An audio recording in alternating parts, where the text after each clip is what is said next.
Viewpoint from Overseas. This is your host, Misbah Azam. With me are Mr. Riyaz Haq and Ali Hassan Samantor.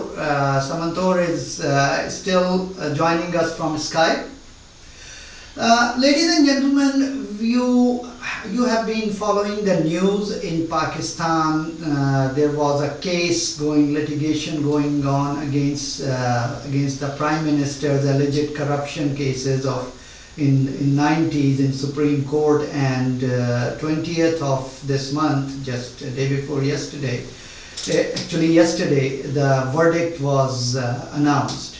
According to the verdict, out of 5 senior judges, 2 of the judges decided to disqualify him as a Prime Minister and as a person who could go and run for the elections. But remaining 3 decided to give him more time and decided to create some form of joint investigation team, JIT, to further investigate whatever he provided to the court in his defense is whether it is true or not. There are a lot of controversies came on that, and people are saying different things. Initially, both of the parties, opposition and the government, were seen, distributing sweets to each other. But today, when they read the verdict, it is 549 pages verdict. When they read the order, probably the opposition started finding that it is more gain towards the Prime Minister, because the JIT could be very difficult to get things in just 60 days as Supreme Court wanted it to do it, and it can go further.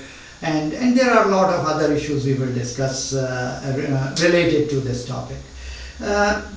Then another important development inside US is that early March 2017, US temporarily suspended the expedited premium processing of H1B visa.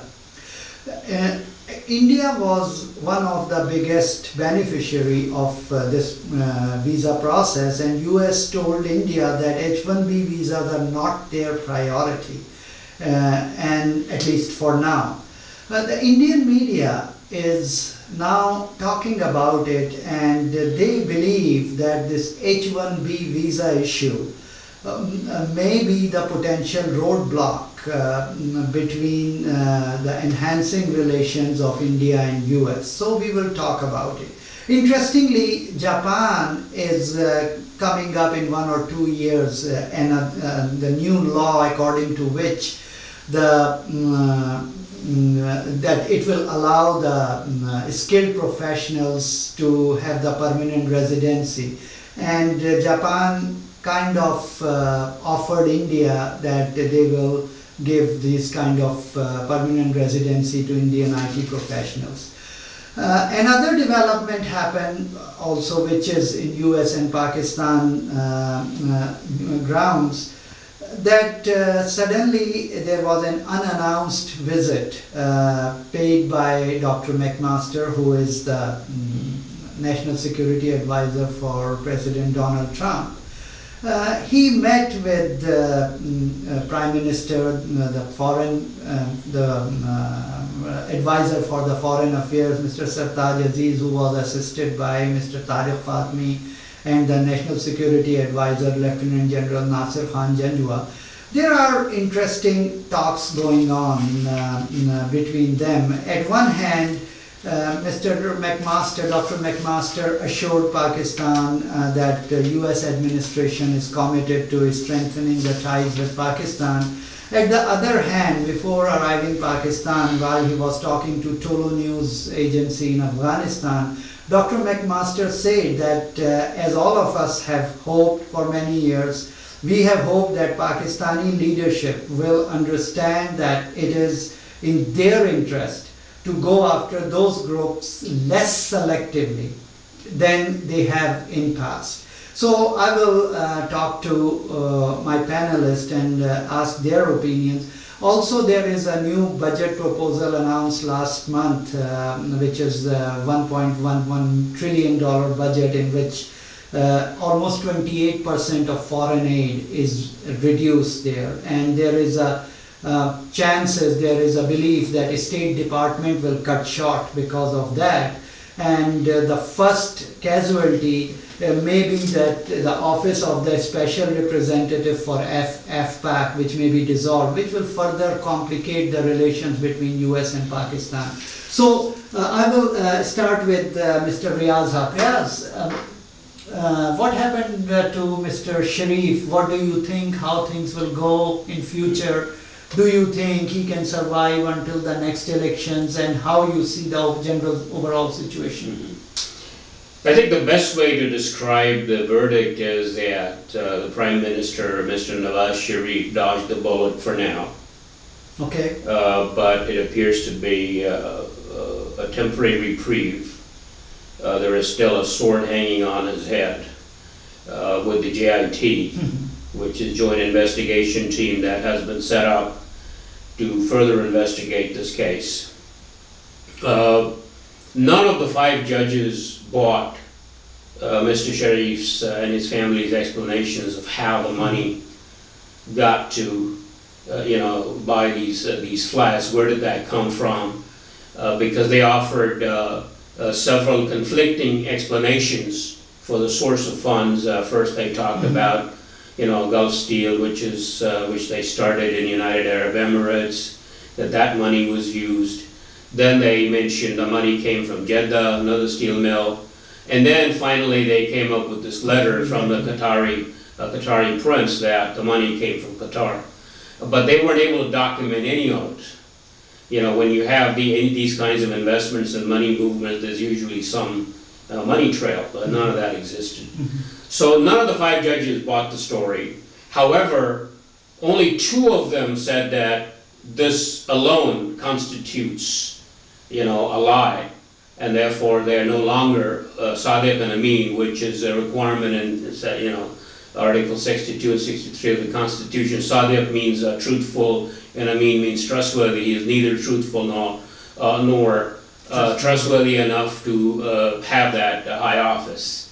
So 2 of them, Justice Hassan Saeed Khosa and Justice Gulzar Ahmed, said that... The senior most in the group. Yeah. They concluded that he's disqualified, he should be disqualified. However, the 3 other judges on the panel disagreed. They said, well, we still have to find out more because we don't know. We need to further investigate this, and they asked for it. They ordered a setting up of a joint investigative team, which will include the Federal Investigation Authority, FIA, as well as the ISI and State Bank and other representatives.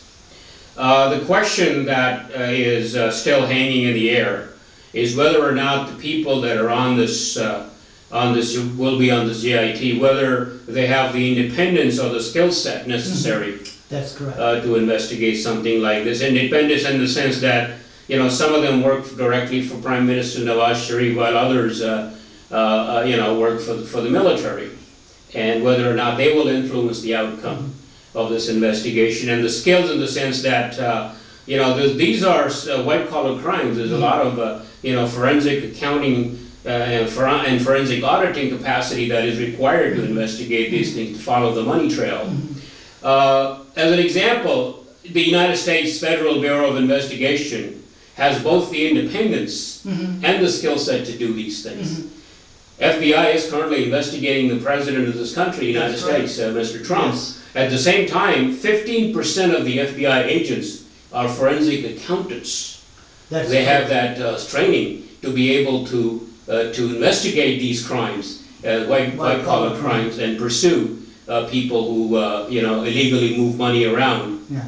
So I think those are the questions that remain, whether or not the GIT will amount to much. Samantor, please. Okay. Yeah, so what everybody was hoping, Misbah, was that it would be clean-cut one way or another. Either the Supreme Court will decide that all the finances of the Sharif family are transparent, and therefore there is no room to doubt that they have been involved in any illegal activity, and therefore everything is fine for Sharif. And the other, his opponents were, hoping that all the judges, that the judgment would come out that would say that all these financial dealings that Sharif family has been involved with are murky in nature, and therefore, this basically this whole thing disqualifies Sharif from holding the office. So it did not happen either way. And I wonder if Supreme Court really wanted it this way. But in any case, what has happened is that it is still a verdict against the Sharifs, and it is because it did not say that all the paperwork that was submitted to the court by the Sharif family, it showed that the financial, transactions, everything was clean. Now, as far as this investigation team is concerned, we have seen in the past how these GITs work and how long it takes for them to dig out the stuff. So it looks like this whole thing may keep on going till the next elections. And probably that's what Supreme Court wanted. They did not want to rock the boat at this time. Because we are like a year away from the next elections. So I think that is what's going to happen, that this will just go on with the opposition is still crying, foul play, but nothing will happen till the next elections. Riaz, very quickly, I will ask the same question to Ali also. Creating a JIT, I do agree with you that Supreme Court did not agree what Prime Minister Sharif's lawyer presented to them as a defense. So it seems that they also rejected what the opposition brought to them, because creating JIT means they don't even believe on their evidences also. Do you see the same way, or? Yeah, I think that normally when an accusation is brought against an individual or a group of people, the burden of proof is on the accusers, not the accused. Okay. In this case, the accusers did not offer any evidence. Although they were saying that it is open and shut case. Yeah. They were using basically, hearsay evidence that is usually not admissible in courts. The only way that this, I think the judges looked at it, was that lying to the court and offering false evidence is still a crime. That's correct. Perjury. Yeah. Many cases in the United States, the underlying crime for which somebody is accused often doesn't get proved. However, if during the proceedings they lie, then they get caught for that. A lot of these people are caught and prosecuted for perjury, which is a felony. And in Pakistan too, perjury is a felony. That's true. So I think that is what their problem is, that they went in there with these pieces of paper that are really not believable. I mean, there's prima facie. It's very difficult to believe. Even people like us. I mean, if somebody is offering you 3 different explanations which are conflicting, what do you conclude from that? That's true. So I think that is the problem that they have created for themselves. Yeah, I think their lawyers did not advise them properly, They did not make a full plan, and then... I don't think they have thought through what this means. They just assume that, hey, we don't have to prove anything, and the other guys have to. But then they came up with these explanations. That's true, when pressure... I mean, if they had taken the position that, hey, we don't have to prove anything, it's the accusers, that may have been better than offering That's correct. these explanations that don't make any sense. Yeah. Samandor, in a minute. So pretty much everything has been said, and once again, I don't agree with you that it's the plaintiff that was, I mean, whatever paperwork they submitted were not seen favorably by the court. I think the court was not clear. The court did not see it as an open and shut case, that whatever paperwork was submitted by the plaintiff, by the accusers, that it would disqualify Sharif, and neither in response whatever the defendants submitted to the court, they were not seen favorably either, and hence the need for the GIT to investigate further so that the court is satisfied that it's one way or the other. Dr. McMaster visited Islamabad unannounced. Yeah, actually they always do this. I mean, whenever they go to Afghanistan, they think there's too much of a risk to announce anything, so they don't announce it, they just go there. Yeah. And I'm sure it must have been planned for a while, and probably some of the people had been told that he's coming, but they just didn't want to make it public. So in any event, the fact that he went there is an indication that the Trump administration gives it high importance. Yeah, they released $550 million for that, like the coalition support fund. In addition, for next year, President Trump has requested an increase in aid to Pakistan. It's a small increase, but it's an increase from $662 million in the current year to $743 million next year. And this is the first increase in something like 4 years. For the last 4 years, it had been going down every year. Yes. So that's an indication that that President Trump attaches a significant importance. It's a military aid or? It's civilian aid. Okay. So he attaches great importance to this. A coalition support fund is separate from it. They're not included in aid. That's a separate account. So, if you read the Afghan press and the Indian press, they'd tell you that the United States has run out of patience with Pakistan, and McMaster has read the Riot Act to them and told them, hey, do this or else. Even Pakistani media was saying that. I mean, this is the kind of nonsense that I've been reading for the last decade or so. I mean, the fact is that Pakistan is so significant, so critical to the U.S. efforts there.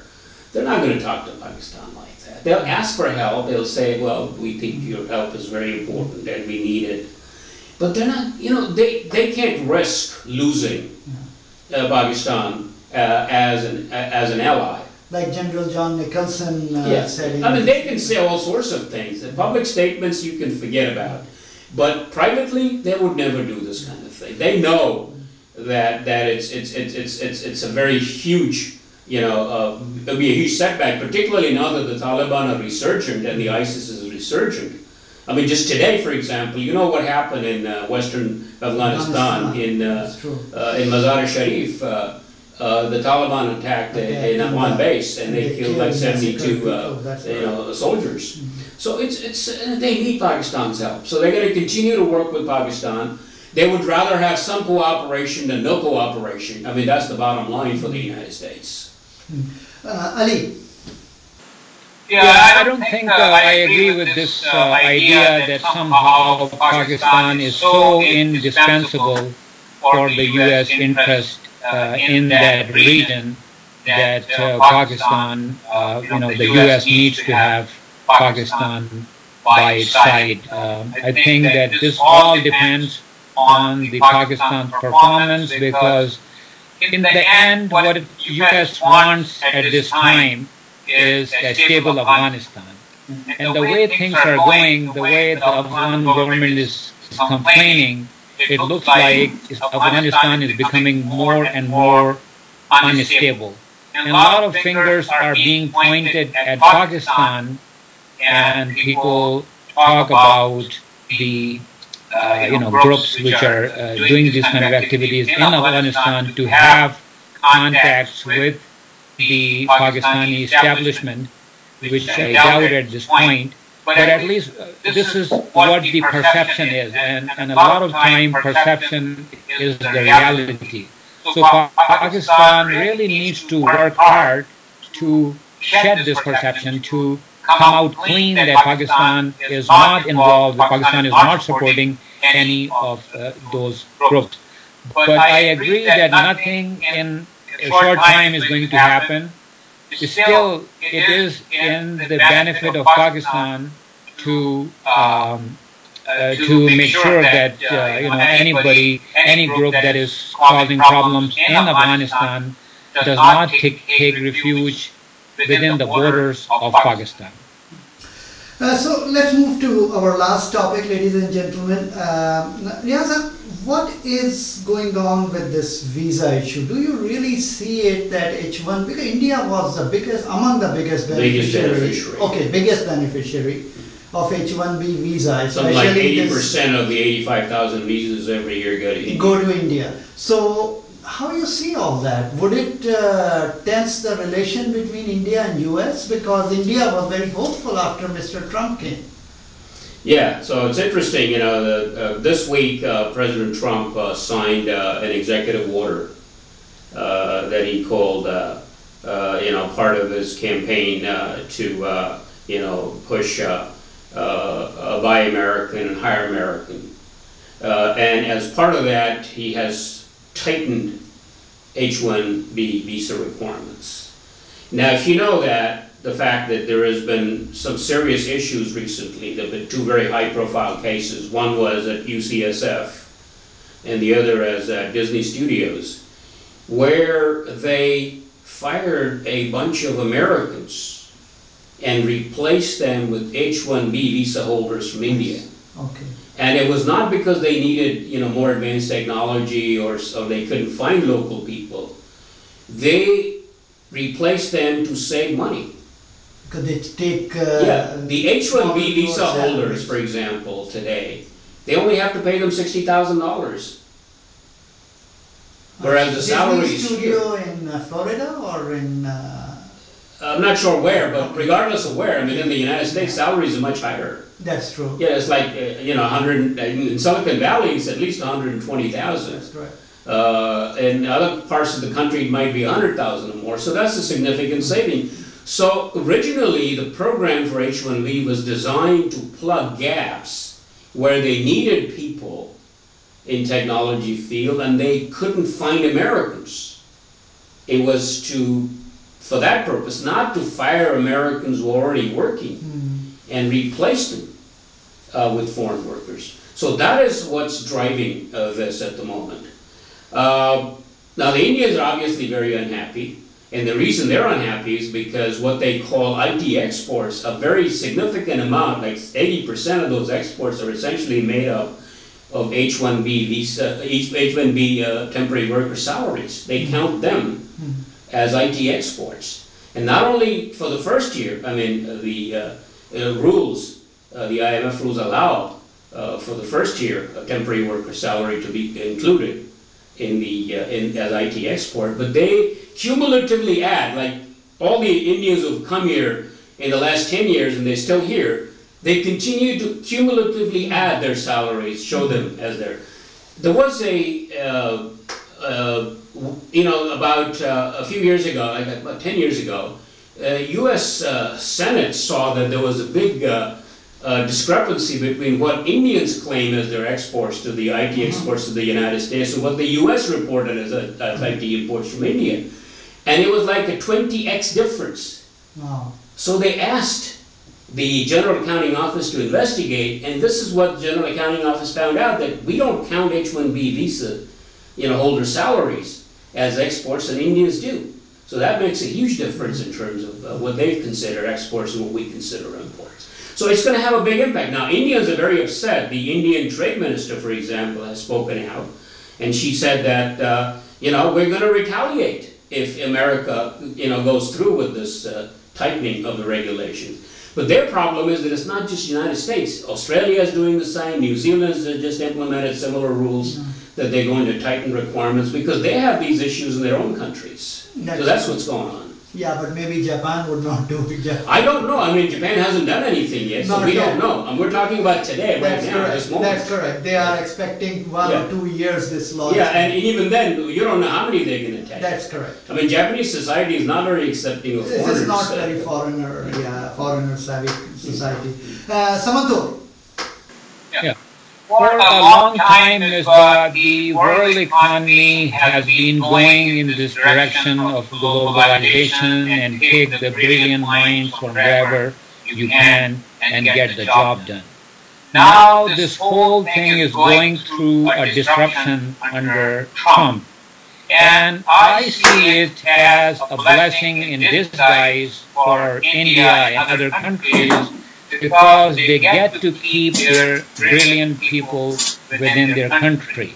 And I think now there is a need for these countries, and especially India, to restructure their economies so that these people can contribute living within India. Because as they go out, yes, they earn this foreign exchange and they send the remittances and all that.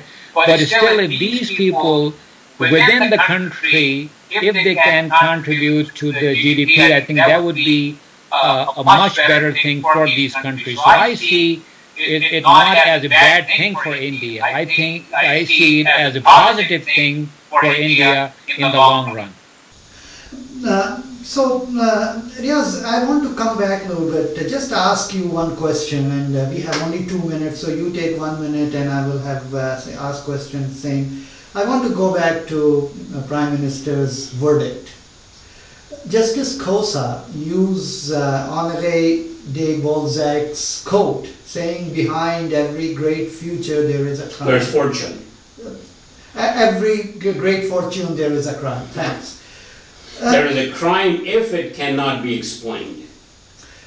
His quote... I can read it to you. I actually read it. Yeah. In the verdict he said, and it's, these are his words, I've actually copied those here.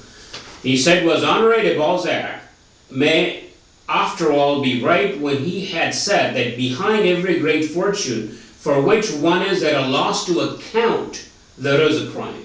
So there is a provision there, not every fortune, but the ones you cannot explain. I see, because when I looked into Balzac's quotes, it is only saying behind every great fortune there is a crime. Yeah, that's it in his day and age, because the wealth was accumulated at that time through, basically it was more of a renter, the French, those areas. Essentially, rentier economy. Yeah, that's true. Whoever gave you title of land, you made the money on that. Yeah, but may I ask you, do you think these type of things should be coming in the verdict of a judge? Well, I think judges often add these, flourishes to their verdict. I've seen that here too. Okay. I mean, I've heard so many times they've been, like when, for example, the governor of Blagojevich, the governor of Illinois, was convicted by the judge. He wrote that the people deserve the government. The people get the government they deserve. So I think he was very critical of the people. Okay. Samantha, you have something to add? No, it was just, in a way, Hollywood should be happy that our judges follow Hollywood and watch the Hollywood movies, and then they quote from these movies, because it was a quote from Godfather. Okay. Okay. Originally, it was actually Balzac. It was Balzac's. It is Godfather, but it was there in Godfather also. Picked it up from Balzac. It is actually Honoré de Balzac. He's 19th century novelist. So, ladies and gentlemen, you heard the views of our panelists. Next week we will be here, same time, same channel. Please keep watching Viewpoint from Overseas. This is your host, Ms. Baaz.